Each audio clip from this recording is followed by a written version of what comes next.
ఈ 100 రోజుల పాలనలోని అనేక అంశాలు ఉన్నాయి. అవి కూడా సంక్షేమ అంశాలు మనం గమనించి చూస్తే విడివిడిగా అంశాల వారీగా మనం ఒకసారి చూద్దాం. రాష్ట్రంలో అభివృద్ధి ధ్యేయంగా కూటమి ప్రభుత్వం ఏర్పడింది.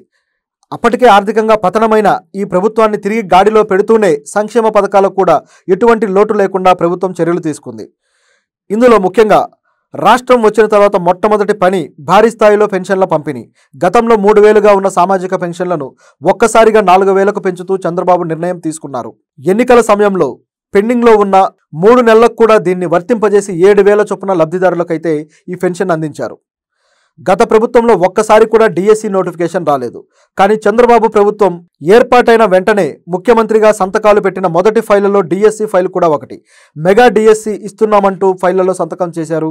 16,000 ఉద్యోగాలను ప్రకటిస్తూ నిరుద్యోగుల్లో వాళ్ళ భవిష్యత్తుకు భరోసా ఇచ్చింది. ఎన్నికలకు ముందు గత ప్రభుత్వం తీసుకువచ్చిన ల్యాండ్ టైటిలింగ్ యాక్టు చట్టం వల్ల తమ భూములను ప్రభుత్వం లాగేసుకుంటుంది అనే ప్రచారం ప్రజల్లో బాగా వెళ్ళింది. ఈ యాక్టు రద్దు చేస్తామంటూ కూటమి ప్రభుత్వం నేతలు హామీ ఇచ్చారు. ఇచ్చినట్టుగానే చంద్రబాబు గారు ఆ యాక్టు రద్దు చేశారు. ఇవన్నీ ఒక ఎత్తు అయితే రాష్ట్రానికి కేంద్రం నుంచి తీసుకువచ్చిన నిధులు మరొక ఎత్తు. కేంద్రంలోని ఎన్డీఏ ప్రభుత్వం కూడా రాష్ట్ర ప్రభుత్వానికి ఎప్పుడూ లేనంతగా సహకారాన్ని అందించింది. అమరావతి నిర్మాణానికి బడ్జెట్లో 15,000 కోట్లు కేటాయించారు. ఇది మొదట్లో అప్పుగా అనుకున్నారు, కానీ గ్రాంట్గా ఇవ్వడం ప్రభుత్వ విజయమే. పోలవరం తొలి దశ నిర్మాణానికి 12,500 కోట్లు ఇవ్వడానికి కేంద్రం ఆమోదించింది. ఇది కూటమి ప్రభుత్వం సాధించిన అతిపెద్ద విజయం. కర్నూలు, కడప జిల్లాల్లో ఇండస్ట్రియల్ పార్క్స్కి 25,000 కోట్లు కేటాయించారు.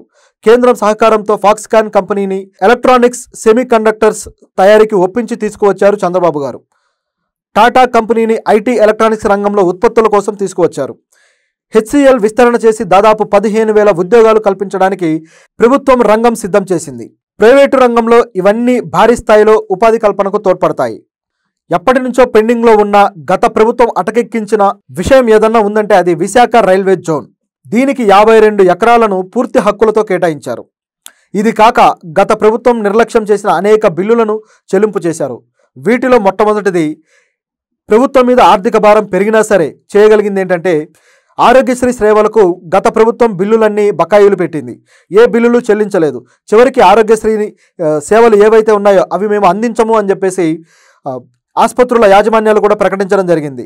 అటువంటి తరుణంలో చంద్రబాబు గారు 700 కోట్లు ఆరోగ్యశ్రీకి బిల్లులు చెల్లించారు. గతంలో ఇసుక పాలసీ ప్రజలను నానా ఇబ్బందులు పెట్టింది. ఇసుక మాఫియా వీర విహారం చేసింది. కూటమి ప్రభుత్వం అధికారంలోకి వచ్చాక ఇసుకను ఉచితంగానే అందిస్తాము, కేవలం రవాణా ఛార్జీలు మాత్రమే వసూలు చేస్తాము అని చెప్పి అదేవిధంగా పథకాన్ని అయితే తీసుకురావడం జరిగింది.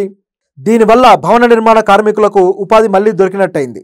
అలాగే పడకేసిన గ్రామ పంచాయతీలకు కూడా మహత్తరమైన మార్పును తీసుకొచ్చారు. ఉప ముఖ్యమంత్రి పవన్ కళ్యాణ్ పంచాయతీలకు కొత్త కళ తీసుకొచ్చాడు. ఒకేసారి 13,326 గ్రామాలకు గ్రామ సభలు నిర్వహించి వరల్డ్ రికార్డు సాధించారు. అలాగే మహిళలకు సూపర్ 6లో ప్రకటించినట్టుగా మహిళలకు ఉచిత బస్సు పథకం, దీన్ని అమలు చేయడం కోసం 1,489 బస్సులను కొత్తగా కొనుగోలు చేసింది ప్రభుత్వం. త్వరలో ఈ పథకం కూడా రాబోతుంది.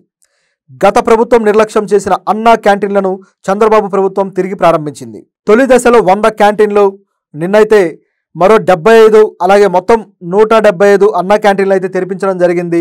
ఇంకా తెరిపించాల్సినవి ఉన్నాయో అవి కూడా చేస్తూ పోతున్నారు.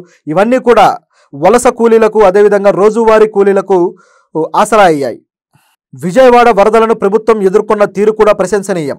వరద బాధితుల్లో ఫస్ట్ ఫ్లోర్లో ఉండే వాళ్ళకి 25,000, సెకండ్ ఫ్లోర్లో ఉండే వాళ్లకు 10,000 చొప్పున అందించడం జరిగింది. అలాగే 25 కేజీల బియ్యం, ఇతర సరుకులు కూడా వరద బాధితులకు అందించి వాళ్ళకి ఒక ఆసరా అయితే ఇచ్చారు. యుద్ధ ప్రాతిపదికన బుడమేరు గట్లు పూడ్చివేశారు. ఇవన్నీ చంద్రబాబు గారి ప్రభుత్వంలో జరిగిన ప్రతిష్టాత్మకమైన విజయాలు. ఇందులో అభివృద్ధి కార్యక్రమాలు ఉన్నాయి, అలాగే సంక్షేమ కార్యక్రమాలు ఉన్నాయి. ఈ రెండిటి విషయంలో చంద్రబాబు గారు 2 కళ్ళలాగా